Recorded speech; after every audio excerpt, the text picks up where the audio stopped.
जय हिंद, वंदे मातरम। स्वागत है आप सभी का free exam zone YouTube channel पर। दोस्तों, अगर आपका आने वाले दिनों में बीपीएससी शिक्षक भर्ती 2.0 का एग्जाम है तो आज हम हिंदी इंग्लिश लैंग्वेज से जो 7, 8, 9 को जो प्रश्न पूछा गया उन आधार पर नए प्रश्नों को लेकर के आया हूं। अगर आपका आने वाले दिनों में एग्जाम है तो यहां से प्रश्न आपके एग्जाम में देखने को मिल सकते हैं, तो आप लोग लास्ट तक सेशन में जरूर बने रहेगा और अंत में कमेंट करके बताना कितने मार्क्स आपके बने। तो चलिए पहला प्रश्न देखते हैं। वस्तु, स्थान, भाव या विचार का बोध कराने वाले शब्द को क्या कहते हैं? तो आप लोग बचपन से पढ़ते आए होंगे, वस्तु, स्थान, भाव या विचार का बोध कराने वाले शब्द को संज्ञा कहते हैं। आपको ध्यान रखना है, संज्ञा की बात करें तो ध्यान रखना है संज्ञा जो है व्युत्पत्ति के आधार पर 3 प्रकार की होती है, ध्यान रखना है। और जो है अर्थ के आधार पर 5 प्रकार की होती है, आपको ध्यान रखना। व्यक्तिवाचक संज्ञा, द्रव्यवाचक संज्ञा, समूहवाचक संज्ञा और भाववाचक संज्ञा, तो आपको ध्यान रखना है। सर्वनाम की बात करें, अगला ऑप्शन जो सर्वनाम दिया हुआ है, तो सर्वनाम की बात करें तो ध्यान रखना है संज्ञा के स्थान पर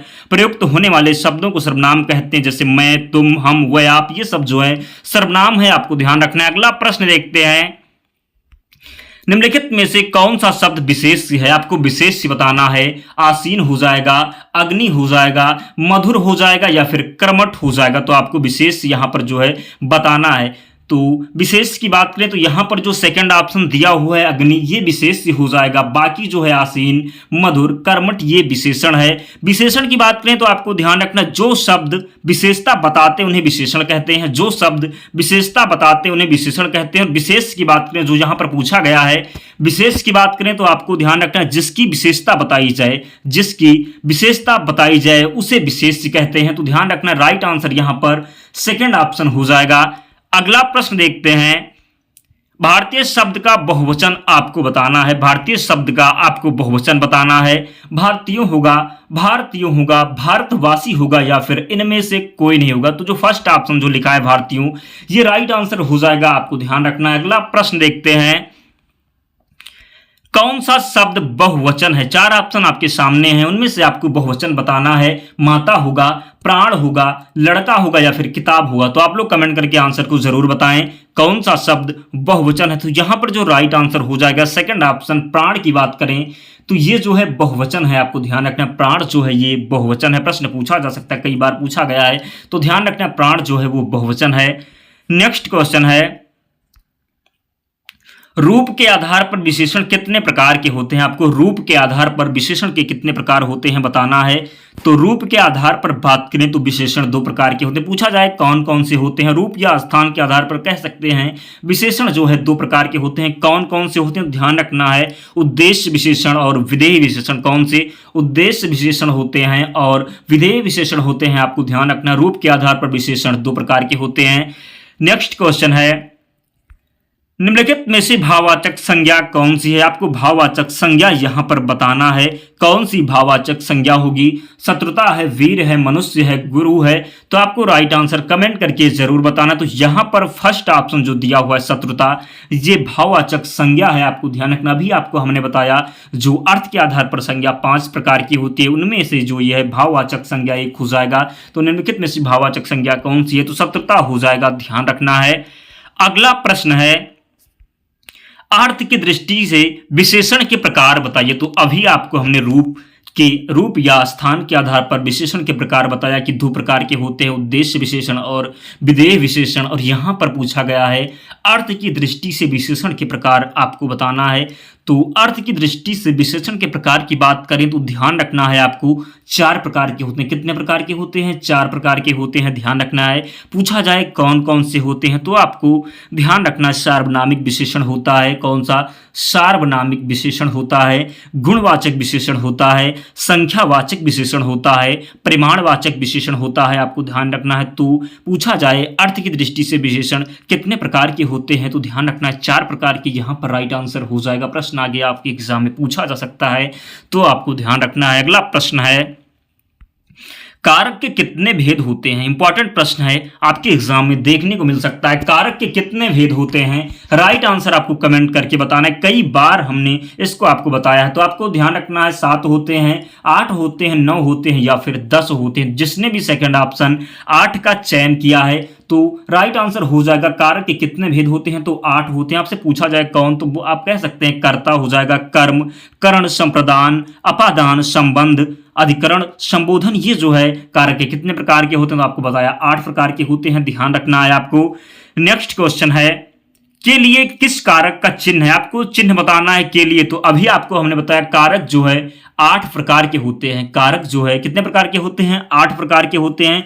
इनमें से आपको बताना है के लिए किस कारक का चिन्ह है, क्रम कारक है, संप्रदान कारक है, संबंध कारक है या फिर अपादान कारक है। तो आपको ध्यान रखना है जो कारक चिन्ह होता है, कर्ता की बात करें तो कर्ता ने होता है, कर्म को होता है, करण से होता है, संप्रदान के लिए। तो यहां पर जो राइट आंसर हो जाए संप्रदान के लिए किस कारक का चिन्ह है, तो ध्यान रखना है संप्रदान का। तो आपको आगे ध्यान रखना है संप्रदान के लिए और अपादान से संबंध में होता है काकी के, अधिकरण में जो कारक चिन्ह है वो है में पर। तो आपको ध्यान रखना है कर्ता ने कर्म को करण से संप्रदान के लिए, अपादान से संबंध, काकी के, अधिकरण में पर, संबोधन हे ए अरे हो जाएगा। तो आपको ध्यान रखना, इनसे आपके एग्जाम में अवश्य ही प्रश्न देखने को मिल सकता है। अगला प्रश्न है जलीय का विशेष रूप क्या होगा, जलीय का विशेष रूप क्या होगा, आपको विशेष रूप जलीय का बताना है। तो आपको हमने अभी बताया विशेष किसे कहते हैं, मैंने आपको बताया जिसकी विशेषता बताई जाए उसे विशेष कहते हैं। यहां पर जो जलमय हो जाएगा, जलमग्न हो जाएगा और जलीय हो जाएगा, ये जो विशेषण हो जाएगा आपको ध्यान रखना है। जलमय जो दिया हुआ है, जलमग्न है, जलीय है, ये सब विशेषण है। जो सब विशेषता बताते हैं उन्हें विशेषण कहते हैं। और विशेष की बात करें जिसकी विशेषता बताई जाती है उसे विशेष कहते हैं। तो यहां पर जल हो जाएगा क्योंकि जल का जो विशेषता यहां पर जलमय, जलमग्न, जलीय विशेषता बता रहा है और जो जल है ये विशेष है, इसकी विशेषता बताई जा रही है। तो आपको ध्यान रखना जल जो है राइट आंसर हो जाएगा सेकंड ऑप्शन। दोस्तों 10 प्रश्न जो हिंदी के कंप्लीट हुए, तो आप लोग कमेंट करके बताएं 10 में कितने मार्क्स जो है आपके बन पा रहे हैं, आप लोग जरूर बताएं। आपके एग्जाम में ऐसे ही प्रश्न देखने को मिलेंगे, ये मेरा आपसे दावा है। तो चलिए अगला प्रश्न देखते हैं, तब तक आप लोग कमेंट करके जरूर बताएं कितने मार्क्स आपको मिले। लिंग की दृष्टि से दही क्या है, आपको बताना है लिंग की दृष्टि से दही क्या है, स्त्रीलिंग है, पुल्लिंग है, नपुंसक लिंग है या फिर उभय लिंग है। तो आप लोग कमेंट करके राइट आंसर जरूर बताएं। तो बात करें दही क्या है लिंग की दृष्टि से, तो आपको ध्यान रखना है दही जो है ये पुल्लिंग है। तो राइट आंसर सेकंड ऑप्शन हो जाएगा।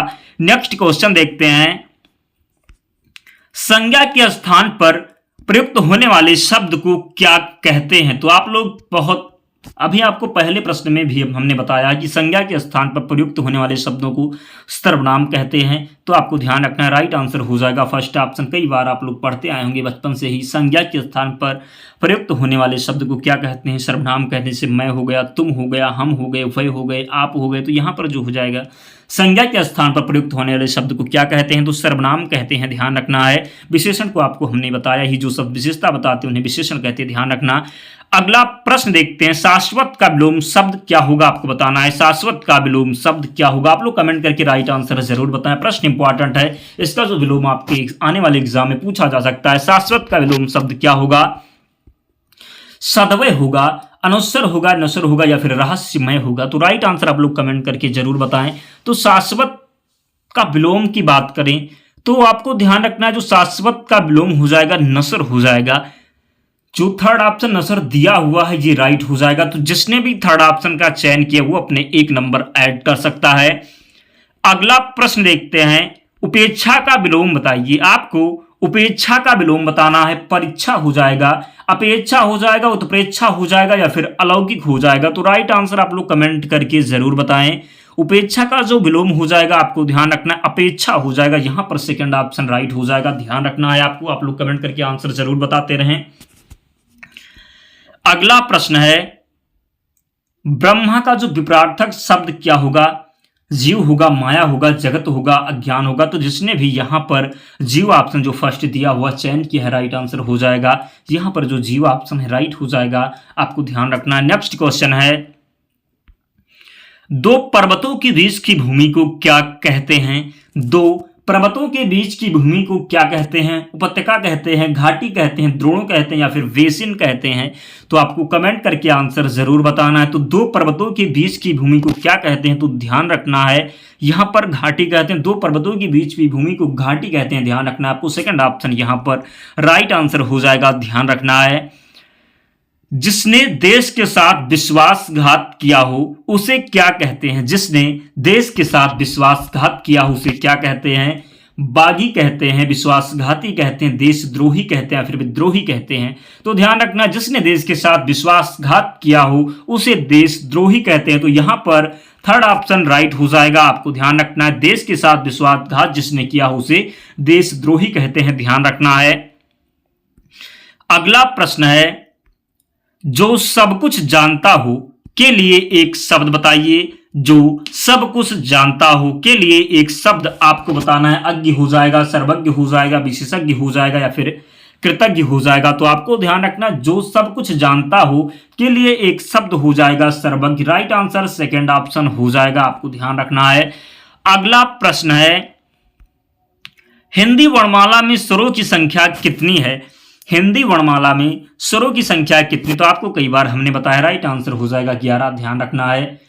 अगला प्रश्न देखते हैं, अनुनासिक का संबंध किससे होता है? केवल नाक से, केवल मुंह से, नाक और मुंह दोनों से, या फिर इनमें से कोई नहीं? तो थर्ड ऑप्शन यहां पर राइट हो जाए, क्योंकि अनुनासिक का जो संबंध होता है नाक और मुंह दोनों से होता है। ध्यान रखना दोस्तों, जो हिंदी के 20 प्रश्न थे कंप्लीट हो गए। आप लोग कमेंट करके बताएं 20 में आपके कितने नंबर आए, 20 में आप कितने प्रश्न सही कर पाए, कमेंट करके जरूर बताएं। फिर हम आगे के जो 10 प्रश्न इंग्लिश से हैं उनको देखते हैं। तो आप लोग तब तक कमेंट करके 20 में बताएं कितने मार्क्स आपके बन पा रहे हैं।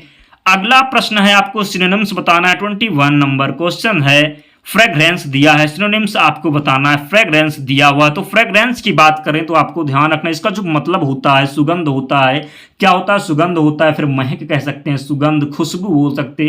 तो फ्रेग्रेंस का आपको सिनोनिम्स बताना है। तो यहां पर जो सेकंड ऑप्शन एरोमा दिया हुआ, इसका मतलब भी सुगंध होता है। तो राइट आंसर एरोमा हो जाएगा, ध्यान रखना है। 22 नंबर क्वेश्चन है, कैजुअल का आपको जो है सिनोनिम्स बताना है। तो इंसिस्ट होगा, परसुएड होगा, डायरेक्ट हो जाएगा, या फिर रिकमेंडेड हो जाएगा, रिकमेंड हो जाएगा। तो आप लोग कमेंट करके आंसर जरूर बताएं। तो आपको ध्यान रखना, परसुएड की बात करें तो इसका मतलब होता है फुसलाना, बहलाना। क्या होता है? परसुएड मतलब होता है, जो ध्यान रखना है आपको, फुसलाना, बहलाना बोल सकते हैं, मीठी बातें करने वाला। तो यहां पर कैजुअल का मतलब भी यही होता है। तो ध्यान रखना, जो कैजुअल का सिनोनिम्स हो जाएगा सेकंड ऑप्शन हो जाएगा परसुएड। आपको ध्यान रखना, यहां पर जो सेकंड ऑप्शन दिया हुआ है राइट हो जाएगा। अब आपको एंटोनिम्स बताना है। अपोज्ड दिया हुआ है, रेसिस्टेंट होगा, अगेंस्ट होगा, फेवरिंग होगा, या फिर सिमिलर होगा। तो अपोज्ड का आपको जो है एंटोनिम्स बताना। तो अपोज्ड की बात करें, इसका मतलब जो होता है विरोध होता है। क्या होता है? विरोध होता है, ध्यान रखना है। तो इसका जो क्या आपको बताना है, एंटोनिम्स बताना है। तो इसका एंटोनिम्स जो हो जाएगा, ध्यान रखना है, फेवरिंग हो जाएगा, जिसका मतलब होता है पक्ष में। तो थर्ड ऑप्शन यहां पर राइट हो जाएगा, आपको ध्यान रखना है। अगला प्रश्न देखते हैं, इनिशियल आपको दिया हुआ, इनिशियल आपको दिया हुआ, इसका जो आपको एंटोनिम्स बताना है। आप लोग कमेंट करके आंसर जरूर बताएं। टर्मिनल होगा, कमेंसिंग होगा, डिलेड होगा, या फिर डिसास्ट्रस होगा। तो आप लोग कमेंट करके आंसर जरूर बताएं। तो इनिशियल की बात करें तो इनिशियल मतलब होता है, आपको ध्यान रखना क्या होता है, ध्यान रखना प्रारंभिक होता है। क्या होता है? प्रारंभिक होता है। यहां पर टर्मिनल की बात करें तो इसका मतलब जो होता है अंतिम होता है। तो यहां पर जो इनिशियल का एंटोनिम्स हो जाएगा टर्मिनल हो जाएगा, आपको ध्यान रखना। फर्स्ट ऑप्शन यहां पर राइट हो जाएगा। टर्मिनल की बात करें तो यहां पर अंतिम होता है, या फिर लास्ट बोल सकते हैं। अगला प्रश्न देखते हैं, आपको वन वर्ड सब्स्टिट्यूशन बताना है। तो आप लोग कमेंट करते रहें आंसर। 25 नंबर क्वेश्चन है, the plants and vegetation of a region. इसका आपको वन वर्ड सब्स्टिट्यूशन बताना है। फौना होगा, फ्लोरा होगा, लैंडस्केप होगा, या फिर इन्वायरमेंट होगा। तो आप लोग कमेंट करके आंसर जरूर बताएं। The plants and vegetation of a region, किसी क्षेत्र के पौधे और वनस्पति, तो हम बोलते हैं इसको फ्लोरा। आपको ध्यान रखना, इसका जो one word substitution right answer हो जाएगा फ्लोरा हो जाएगा, सेकंड ऑप्शन आपको ध्यान रखना है। अगला प्रश्न है, murder of a man, murder of a man, इसका जो आपको वन वर्ड सब्स्टिट्यूशन बताना है। तो मर्डर ऑफ अ मैन की बात करें तो इसको बोलते हैं हेमोसाइड। जो थर्ड ऑप्शन है बोलते हैं रेजिसाइड को, ध्यान रखना क्या बोलते हैं। तो रेजिसाइड को बोलते हैं, ध्यान रखना, राज हत्या बोलते हैं। क्या बोलते हैं? राज हत्या बोलते हैं। जेनोसाइड को ध्यान रखना नरसंहार बोलते हैं। तो यहां पर जो राइट आंसर हो जाएगा हेमोसाइड हो जाएगा। आपको ध्यान रखना, murder of a man homicide हो जाएगा, ध्यान रखना है। अगला प्रश्न है, fit to be chosen, one word substitution आपको बताना है। एलिजिबल हो जाएगा, कैपेबल हो जाएगा, सुटेबल हो जाएगा, वैल्यूएबल हो जाएगा। तो ध्यान रखना यहाँ पर फर्स्ट ऑप्शन एलिजिबल हो जाएगा, ध्यान रखना है। अगला प्रश्न है, आपको प्रीपोजिशन का चूज करना है। For a child a blue dash dash self esteem is a terrible things. Of दिया हुआ है, विथ है, टू है, ऑन है, तो आपको सही जो प्रीपोजिशन का यहाँ पर चयन करना है। तो ध्यान रखना जो थर्ड ऑप्शन टू दिया हुआ है, जो थर्ड ऑप्शन टू है यहाँ पर राइट आंसर हो जाएगा। For a child a blue, two हो जाएगा two, self esteem is a treble things, आपको ध्यान रखना है। थर्ड ऑप्शन टू यहाँ पर सटीक हो जाएगा, ध्यान रखना है। अगला प्रश्न देखते हैं, क्वेश्चन नंबर 29 है। He is descendant dash dash the Mughal royalty. यहां पर आपको राइट आंसर का चयन करना है। ऑफ हो जाएगा, फ्रॉम हो जाएगा, इन हो जाएगा या फिर फार हो जाएगा। तो जिसने भी यहां पर फर्स्ट ऑप्शन ऑफ का चयन किया उसका राइट आंसर हो जाएगा। He is descendant of the Mughal royalty हो जाएगा, ध्यान रखना है आपको। अंतिम प्रश्न है दोस्तों, जिसने भी अब तक वीडियो को लाइक नहीं किया है प्लीज वीडियो को लाइक कर दे और चैनल को सब्सक्राइब करके हमारे साथ जुड़ जाए, क्योंकि आपको यहां से बहुत हेल्प मिलेगी। I complimented him dash dash his success, about होगा, फॉर होगा, ऑन होगा या फिर एट होगा। तो यहां पर जो राइट आंसर हो जाएगा थर्ड ऑप्शन हो जाएगा, ऑन हिज सक्सेस हो जाएगा। यहां पर ऑन हो जाएगा, आपको ध्यान रखना, ऑन हिज सक्सेस हो जाएगा। दोस्तों 30 प्रश्न थे, कंप्लीट हो गए। आप लोग कमेंट करके बताएं 30 में जो आपके कितने नंबर आए, 30 में आप कितने प्रश्न सही कर पाए। आप लोग कमेंट करके बताएं आप क्वालिफाई कर पा रहे या नहीं कर पा रहे, जरूर बताएं आप लोग। दोस्तों इसकी पीडीएफ के लिए आपको टेलीग्राम चैनल से जुड़ना होगा। टेलीग्राम चैनल का लिंक डिस्क्रिप्शन बॉक्स में या फिर आप टेलीग्राम पर जाकर के सर्च कर लेंगे फ्री एग्जाम जोन, चैनल मिल जाएगा, आप लोग ज्वाइन हो जाना, वहां पर पीडीएफ मिल जाएगी। तो दोस्तों मिलते हैं अगले वीडियो में, तब तक पढ़ते रहिए, ध्यान रखिए अपना, स्वस्थ और सुरक्षित रहिए। जय हिंद।